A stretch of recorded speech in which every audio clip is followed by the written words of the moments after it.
Bismillahirrahmanirrahim. Wa farada alaihi wa ala ummatihi khamsina salatan. Summan halla sahabul fadli faruddat ila khamsin amaliyah.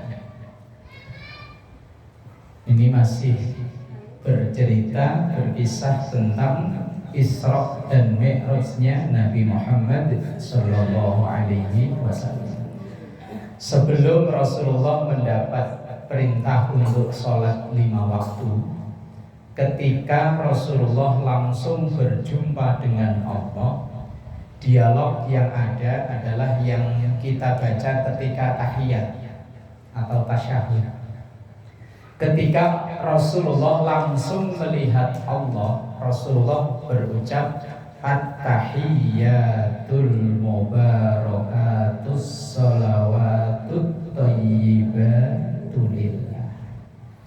Ketika Rasulullah mengucapkan itu, kemudian Allah menjawab, assalamu alaika ayyuhan nabiyyu wa rahmatullahi wa barakatuh. Assalamu alaika, salam sejahtera untukmu. Alaika, kamu. Dan yang namanya kamu itu kan berarti ada di depan kita. Kalau dia berarti jauh. Kalau kamu berarti kan dekat. Berarti saat itu Rasulullah benar-benar berada di dekat Allah dan terjadi dialog. Assalamu alaika, semoga salam sejahtera untukmu wahai Nabi Muhammad. Ayyuhan nabiyyu, wahai nabi, wa rahmatullahi, dan rahmat Allah, wa barakatuh, dan keberkahan Allah. Setelah mendapatkan ucapan selamat dari Allah, Rasulullah mengucap lagi, assalamu alayna wa ala ibadillahis sholihin. Salam sejahtera untuk kami. Berarti Rasulullah ketika berdoa di situ tidak untuk dirinya sendiri, tapi untuk kita semua. Assalamu alayna, untuk kami semua.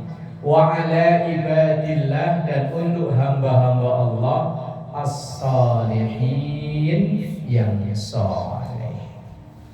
Ketika menyaksikan dialog antara Allah dan Rasulullah itu, kemudian malaikat menyambut dengan sambutan asyhadu alla ilaha illallah wa asyhadu anna muhammadar rasulullah.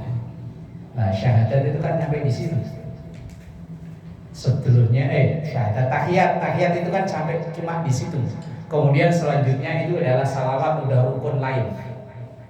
Rukun sholat yang wajib dibaca itu kan cuma 5 ya. Takbiratul ihram, al-fatihah, tahiyat, sholawat, salam pertama. Yang wajib dibaca cuma itu, cuma 5. Selain itu enggak wajib dibaca. Mau dibaca berpahala, enggak dibaca enggak batal sholatnya. Yang wajib dibaca cuma takbiratul ihram, Allahu akbar, yang pertama. Kemudian yang kedua fatihah. Yang ketiga tahiyat yang tadi ini. Kemudian yang keempat salawat, Allahumma sholli ala Muhammad kalau tahiyat awal. Kalau tahiyat akhir sampai innaka hamidum majid. Kemudian yang kelima salam yang pertama.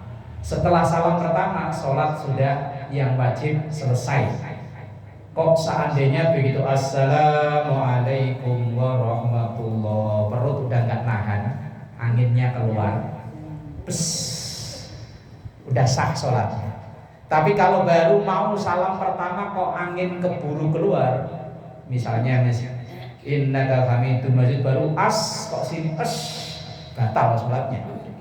Tapi kalau salam kedua udah enggak.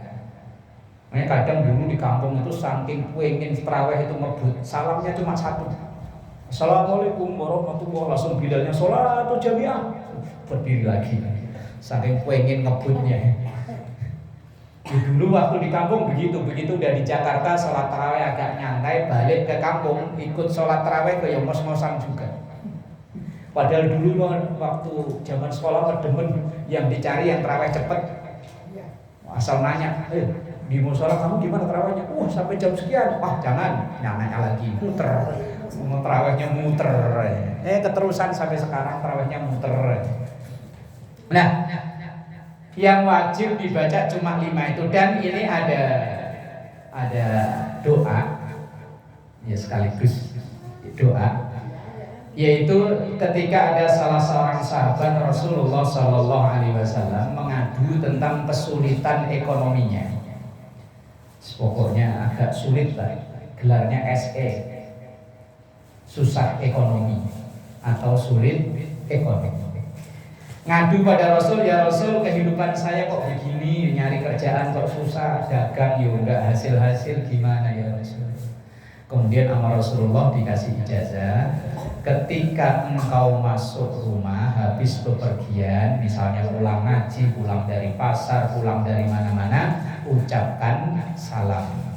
Kalau ada orang di situ, ya salamnya seperti biasa, assalamualaikum, atau ya assalamualaikum warahmatullah, atau lebih komplit tambah wabarakatuh.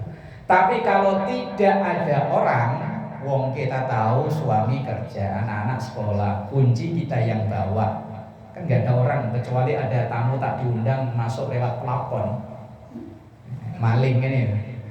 Kita tahu nih kunci kita bawa di rumah nggak ada orang. Begitu kita masuk rumah, salamnya digeser sedikit, yaitu assalamu alaina wa ala ibadillahis. Kemudian setelah itu kita melangkahkan kaki yang kanan masuk ke dalam rumah, diiringi dengan membaca surat Al-Ikhlas. Surat Ikhlas hafal kan ya? Kalau nggak hafal kulhu, kalau nggak hafal kulhu juga nggak apa-apa dan. Lah ya kalau Al-Ikhlas nggak hafal kulhu dah kulhu. Ayo, kadang kan nama surat sama terkenalnya itu kan beda. Apalagi zaman kita dulu ngajimu sampai apa Al-Hakumut, ternyata At-Takasur namanya. Itu ijazah yang diberikan oleh Rasulullah pada sahabat tersebut, yaitu ketika masuk rumah ucapkan salam, kalau ada orang assalamualaikum, kalau nggak ada orang assalamu alaina wa ala ibadillahis sholihin. Kemudian begitu kita udah buka kunci rumah, langkahkan kaki yang kanan, kita baca qul huwallahu ahad Allahus somad, cukup sekali saja. Tapi bacanya jangan kenceng-kenceng. Nanti kalau bacanya kita kenceng-kenceng sama tetangga sebelah dikirain tahlilan. Ini pulang ngaji kok malah tahlilan. Perasaan suaminya masih sehat seger buger udah tahlilan. Ini doa yang diajarkan oleh Rasul pada sahabat tersebut, yaitu salah satu doa mohon pada Allah untuk dimudahkan dalam urusan rezeki yang ada dalam tahiyat itu tadi, assalamu alaina wa ala ibadillahis sholihin. Itu awalnya adalah dialog antara Allah dan Rasulullah, kemudian disaksikan para malaikat dan malaikat mengucap 2 kalimat syahadat. Ketika sudah berjumpa dengan Allah itulah wa faradha, dan Allah menfardukan, mewajibkan alaihi kepada Rasulullah wa ala ummatihi, dan kepada umat Rasulullah, ya kita-kita ini, khamsina sholatan, 50 waktu sholat. Kalau itu seandainya jadi gimana ya? Seandainya jadi loh gimana ya? Adil ya. Adil Allah. Untungnya ketemu Nabi Musa.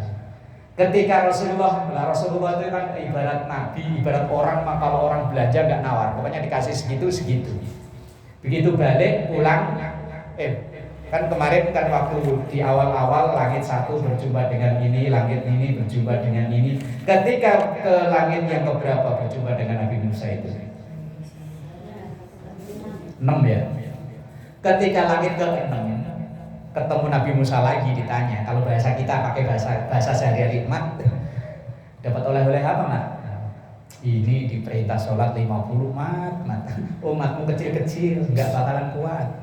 Udah balik minta diskon. Balik lagi diskon jadi 45. Mondar mandir sampai 9 kali balik. Berarti 5 kali 9 45. Sisalah 5. Ketemu Nabi Musa, awalnya masih disuruh minta diskon lagi. Tapi Rasulullah enggak, malu saya. Udah 9 kali balik masuk minta diskon dah. Segini aja dah. Dulu kalau seandainya didiskon lagi kita seneng apa? Seneng ya? Ya nggak tahu, nggak jadi. Nabi Musa minta, Nabi Muhammad, umatmu itu kecil-kecil, umurnya pendek-pendek, tenaganya lemah-lemah. Udah minta diskon lagi aja. Tapi Rasulullah bilang enggak, malu saya malu, udah 5 aja 5. Akhirnya 5 itu yang kita jalan. Seandainya 50 beneran, nggak sempet nih kita ngaji begini, nggak sempet. Nah ya nggak sempet. Halo, bentar adan. Kerja juga ada yang Wallahu alam kayak apa itu seandainya iya.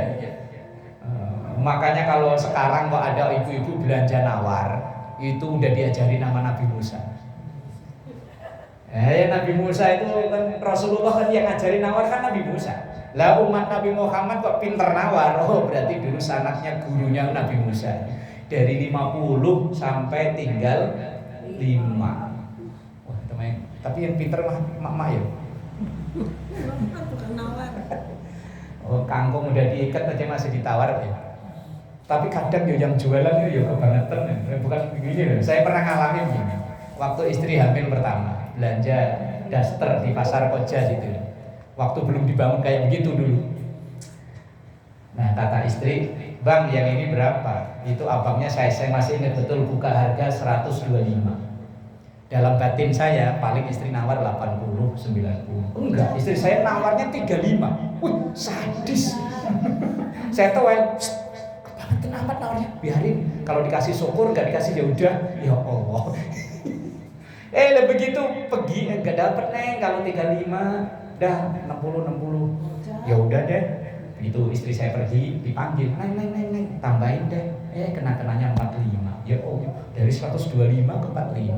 Ini kalau saya yang disuruh belanja, suruh beli, buka harga 125, saya tawar 90. Dapatnya udah banyak ya. Nabi Musa pinter nawarnya ternyata. Ya berkahnya kita kan.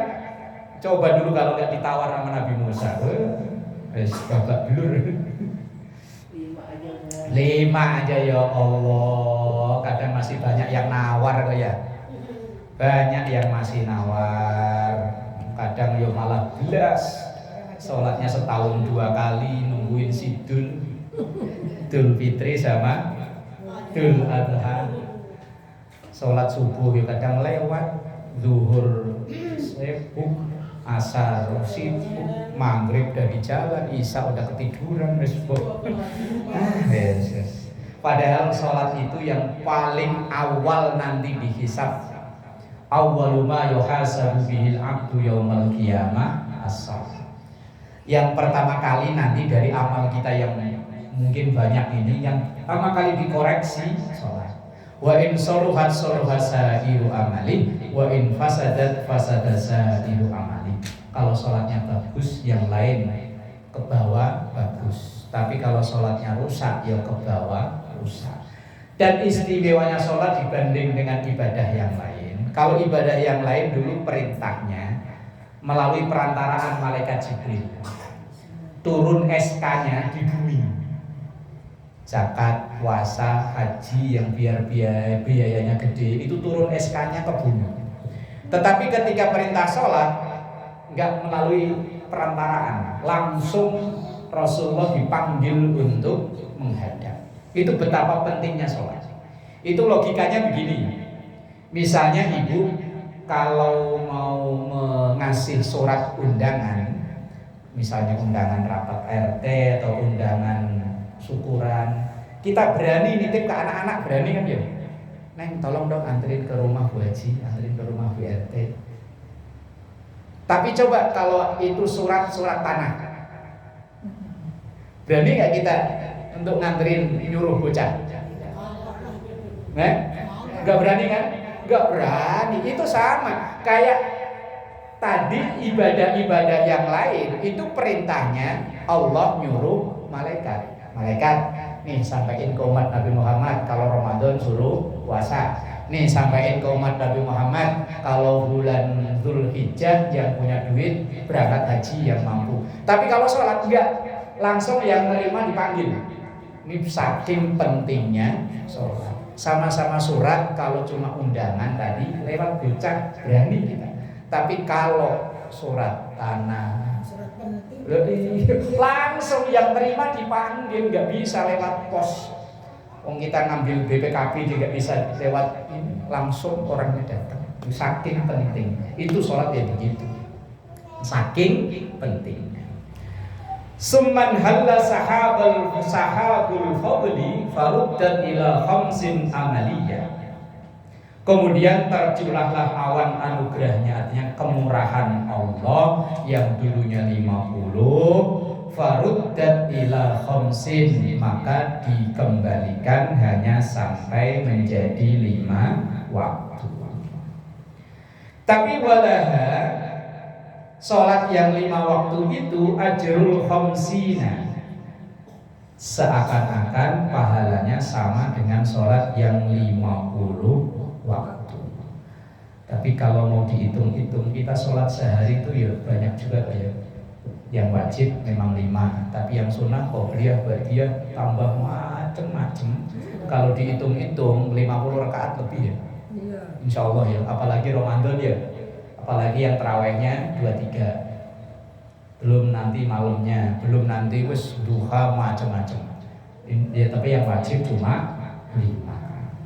Tapi pahala yang diperoleh walaupun 5 sama dengan 50. Kama sya'ahu fil azali wa qadha, seperti waktu diputuskan oleh Allah pada zaman azal. Summa ada, kemudian Rasulullah kembali fi lailatihi, di malam itu juga. Wa saddaqahu as-siddiqu, wa saddaqahu, dan membenarkan as-siddiqu yakni Abu Bakar. Abu Bakar itu nama aslinya Abu Quhafah. Cuma dia itu punya anak perempuan namanya Aisyah, yang dinikahi oleh Rasulullah, yang satu-satunya dalam masih status gadis. Bahasa Arabnya gadis itu bikrun atau bakar, maka disebut Abu Bakar, bapaknya gadis. Tapi nama panggilan lebih terkenal daripada nama asli. Dan kadang memang iya ya, nama asli itu kadang malah gak begitu dikenal dibanding dengan nama panggilannya. Ayu Ting Ting lebih dikenal dari nama aslinya. Nama aslinya siapa? Taunya Ayu Ting Ting. Masa nama asli Ting Ting kayaknya enggak. Iya kan? Lah Abu Quhafah nama aslinya, nama panggilannya Abu Bakar, gelarnya As-Siddiq. Karena beliau ini orang yang pertama kali percaya membenarkan peristiwa yang terjadi saat itu. Nah, wa saddaqahu as-siddiqu bimasra. Wa saddaqahu, dan membenarkan, percaya 100%. Bahkan ketika Rasulullah menceritakan peristiwa itu, Abu Bakar langsung percaya. Dan orang-orang kafir bertanya ke Abu Bakar, ke Abu Quhafah, Abu Quhafah, kamu percaya dengan yang disampaikan sama Muhammad? Percaya. Seandainya enggak hanya itu, lebih dari itu pun saya percaya. Saking percayanya Abu Bakar terhadap Rasulullah Sallallahu Alaihi Wasallam. Nah, kemudian beliau mendapat gelar As-Siddiq. Kalau Umar kan gelarnya Al-Faruq. Al-Faruq itu orang yang tegas, membedakan mana benar, mana salah, mana boleh, mana enggak boleh. Enggak remeng-remeng Umar. Kalau Utsman Dzun Nuraini, orang yang mempunyai 2 cahaya. Yang dimaksud adalah Utsman itu pernah menikahi 2 putri Rasulullah. Nikah dengan kakaknya agak lama, meninggal, kemudian nikah dengan adiknya. Kalau budaya kita namanya apa? Turun ranjang. Nah, itu pernah dialami oleh Utsman kepada dua putri Rasulullah Shallallahu Alaihi Wasallam. Ada, dan itu putrinya Nabi sendiri yang. Cuman kalau di kita kayaknya gimana gitu ya? Wah, maruk amat habis kakaknya adiknya. Tapi ya boleh kok, Rasulullah pernah nikahin putrinya ya begitu ke satu orang yang Utsman bin Affan. Kalau Ali dapat gelar julukan karramallahu wajhah, orang yang dimuliakan wajahnya. Karena sekalipun Ali itu belum pernah menghadapkan wajahnya ke berhala untuk disembah, nyembah. Wa kullu dhi aqlin wa rawiyah. Dan dibenarkan oleh setiap orang yang punya akal dan juga pemikiran yang sehat. Orang-orang yang iman saat itu langsung percaya. Tapi bagaimana dengan orang-orang yang memusuhi Rasulullah? Wa kadzabathu Quraisyun wartadda man adallahu syaitanu wa awwa. Wa kadzabathu Quraisyun. Kebanyakan mayoritas orang-orang Quraisy enggak percaya. Bahkan Rasulullah saat itu dibilangnya gila. Mana mungkin wong kendaraan tercepat saat itu unta. Perjalanan dari Mekah ke Palestina, naik ke langit balik lagi ke Mekah kok hanya sebagian malam. Enggak mungkin. Bahkan orang-orang Quraisy seperti misalnya tokoh Quraisy ya bilang Muhammad sudah stres. Wong habis ditinggal istrinya. Kan sebelumnya kan istrinya meninggal Khadijah. Kemudian pamannya meninggal. Itu kepikiran habis keluarga meninggal jadi pikirannya yang aneh-aneh. Gak percaya orang-orang kayak sejenis Abu Jahal dan lain-lain. Wes gak percaya. Makin gak percaya dengan Nabi Muhammad Sallallahu Alaihi Wasallam. Wartadda, dan banyak yang murtad. Yang dulunya udah iman, begitu Rasulullah cerita itu malah kembali ke murtad. Siapa itu orang yang mendustakan, yang murtad itu? Man adallahu syaitanu, orang yang disesatkan oleh syaitan, wa awwah, dan kena tipu daya syaitan. Sehingga saat itu ketika Rasulullah bercerita bahwa dia sampai ke Palestina, diuji oleh orang-orang Quraisy itu. Kalau bahasa kita begini, Muhammad, kalau memang kamu pernah nyampe ke Masjidil Aqsa itu tiangnya ada berapa? Modelnya kayak gimana? Rasulullah melihat beneran, ya langsung bisa menjawab dengan detil. Sehingga orang-orang yang baru pulang dari Masjidil Aqsa pada percaya, yuk benar persis itu yang disampaikan Muhammad, nggak salah sama sekali. Tetapi kalau orang udah kadung, hatinya keras, ketutup, biar diceritain kayak apa, yuk nggak percaya. Nah, yang percaya yuk Abu Bakar As-Siddiq, itu orang yang paling percaya. Lah orang-orang yang hatinya bimbang, iya enggak, malah banyak yang murtad. Kemudian orang-orang yang pentolan kafir Quraisy justru makin memusuhi Rasulullah Sallallahu Alaihi Wasallam. Dan setelah peristiwa inilah ancaman terhadap Rasulullah itu malah semakin kuat. Dan insya Allah itu nanti dibahas di pasal berikutnya. Insya Allah tinggal berapa lagi khatam ya? Insya Allah. Banyak. Sampai awamaya basitul yaitu dibilati ya kayaknya tinggal berapa sih? Kayaknya. Ya tebel kan belum tentu tebel, itu kan terjemahannya yang di situ. Ini mah yang enggak dibahas kali. Enggak, belakang itu kan hanya kayak kamus. Wallahu a'lam bishawab. Al-Fatihah. A'udzu billahi minasyaitonir rajim. Bismillahirrahmanirrahim.